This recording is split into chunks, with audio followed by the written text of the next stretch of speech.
Welcome to the FilAfrik Podcast, and today we have ourselves, Really? the founders of FilAfrik, and we just felt that we should have this, episode before we start featuring, guests to explain what the FilAfrik is all about. Kemka.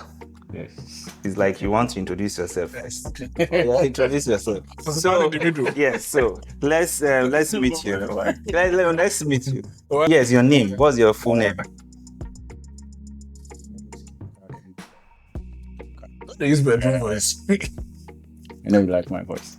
Of course. Should I give two of you room? You're not been saying this since yesterday. But yeah, I'm Kemka. Kemka Tase. Okay. That's pretty much about me. Oh. Nothing special.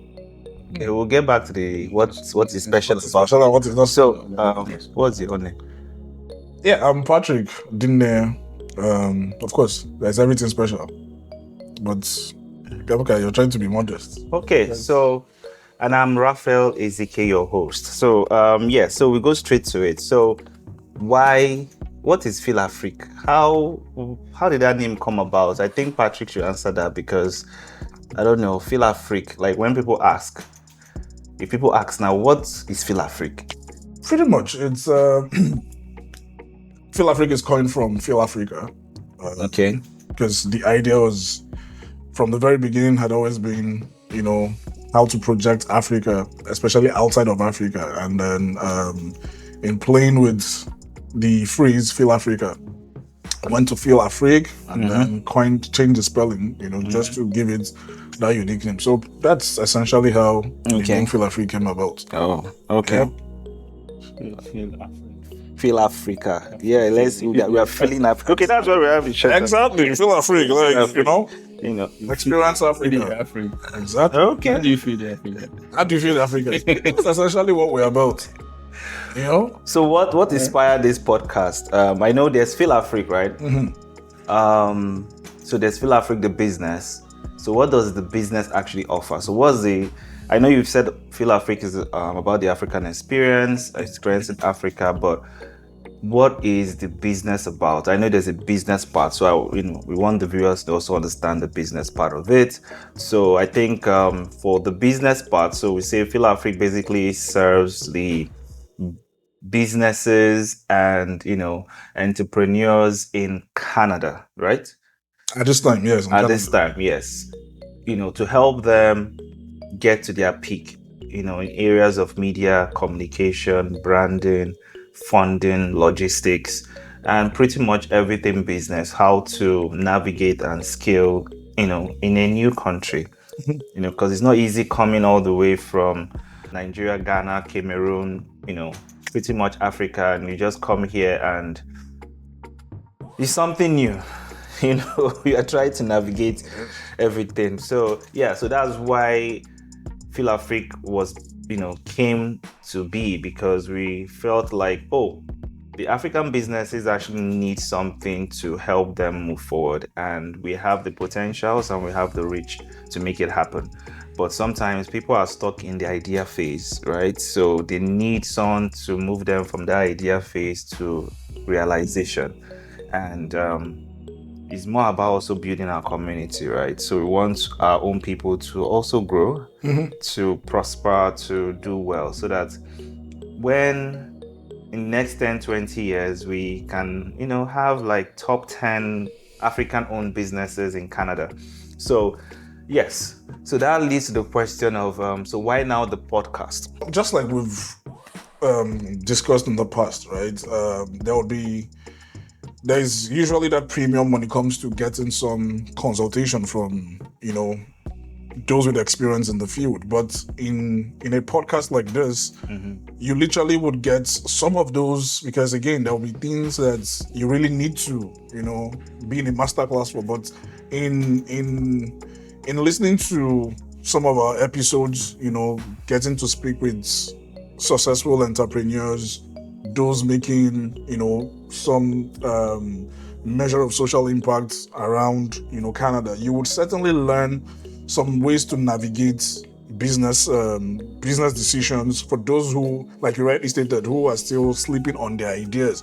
You will hear stories that will inspire you, right? So the idea for us is to really have this platform for people to come tell real stories, real stories by real people, not just, again, in the world of AI telling you do this and that, but at least this is someone telling you, this is how I started in 19 whatever, right? Okay. In 2016, I went through this, the challenges and how they've navigated it. And, something else you even mentioned, like us, if we begin to talk about our story, how far we've come, it will be surprising for some people to know that this is not a 2025 vision.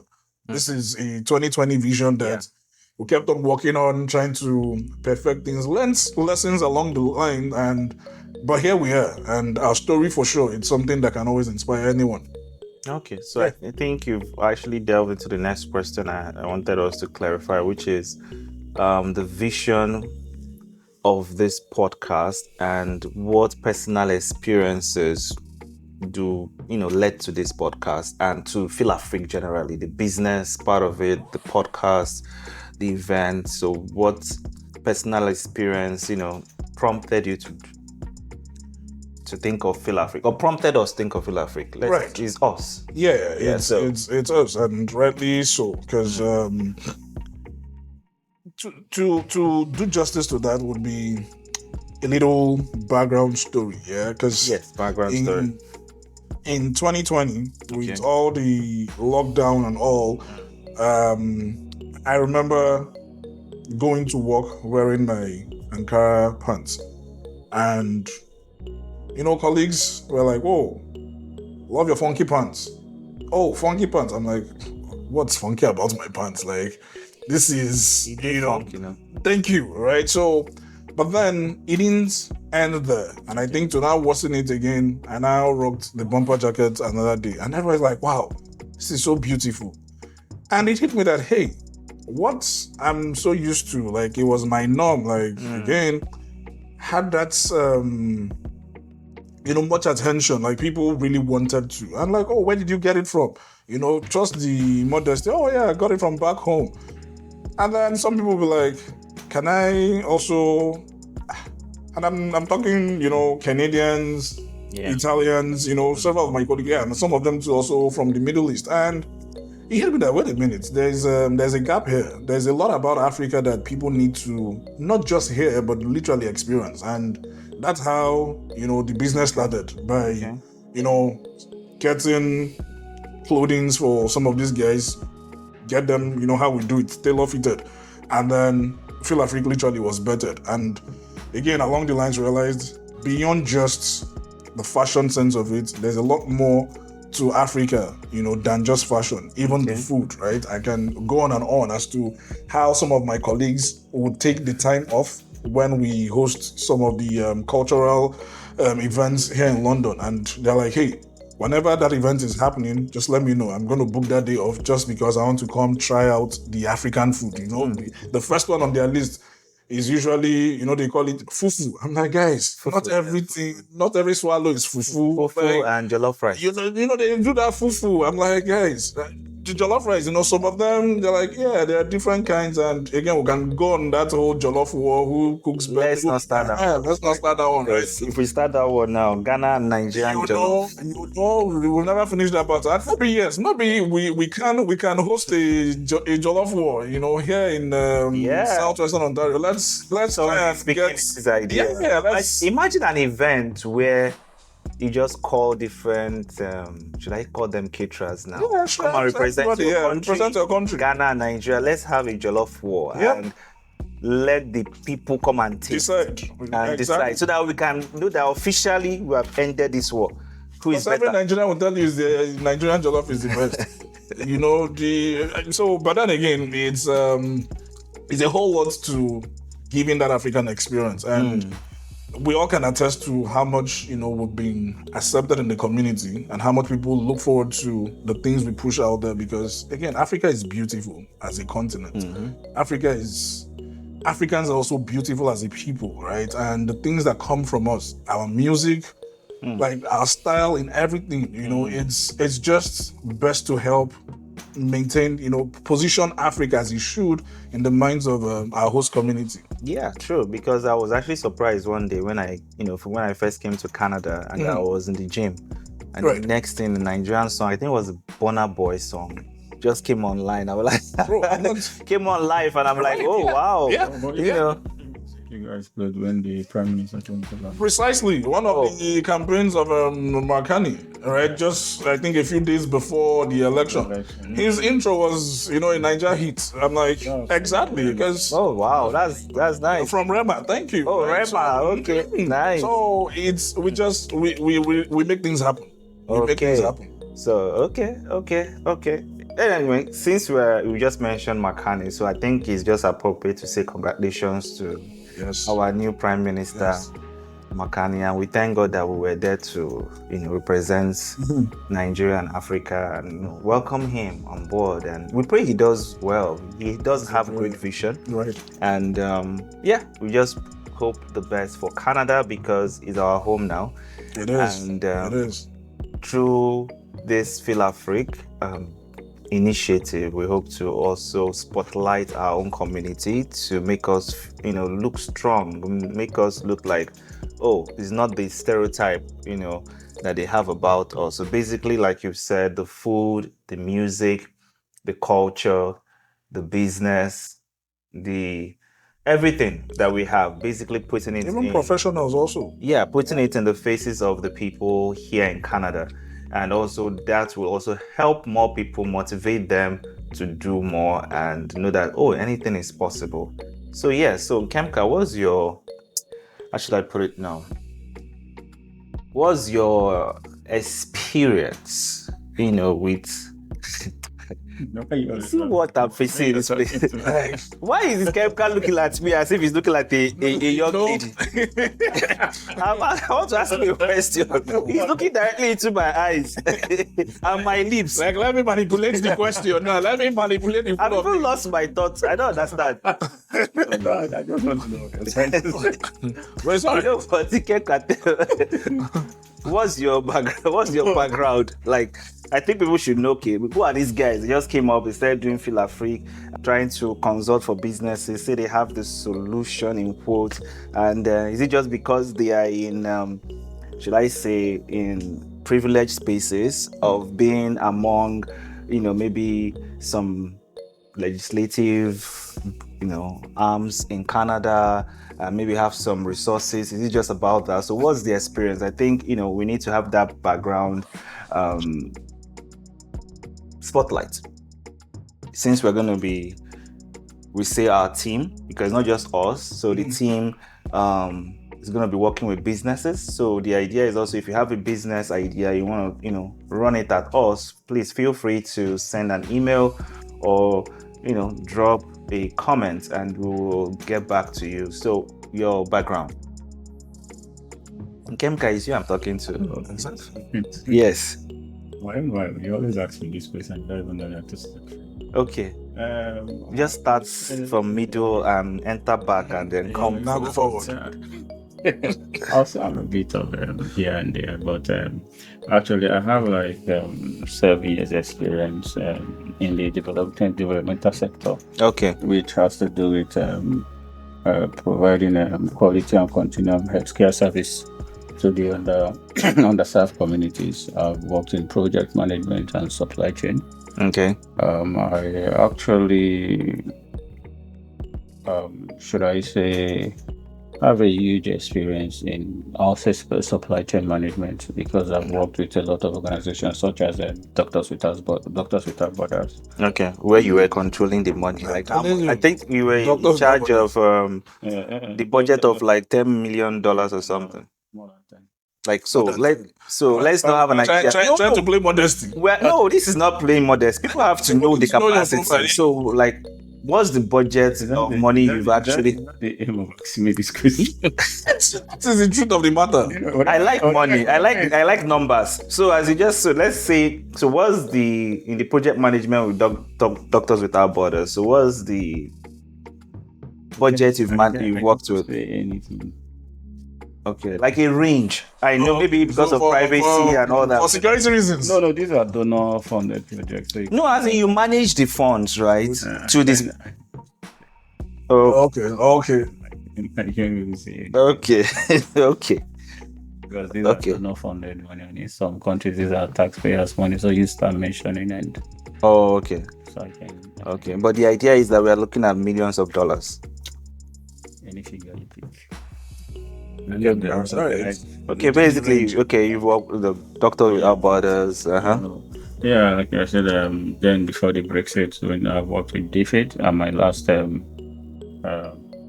last organization I worked with was GIZ. It's under the German Ministry of Foreign Affairs. Oh, okay. But at the moment, I still do some consultancy with some consultancy firm back home in Nigeria, and also doing a lot of work. Oh, okay, great. So, Patrick. Well, Is the boss. there's no bus there. We're all driving this bus, as it were. Right. So We're driving this down for. you know the African way.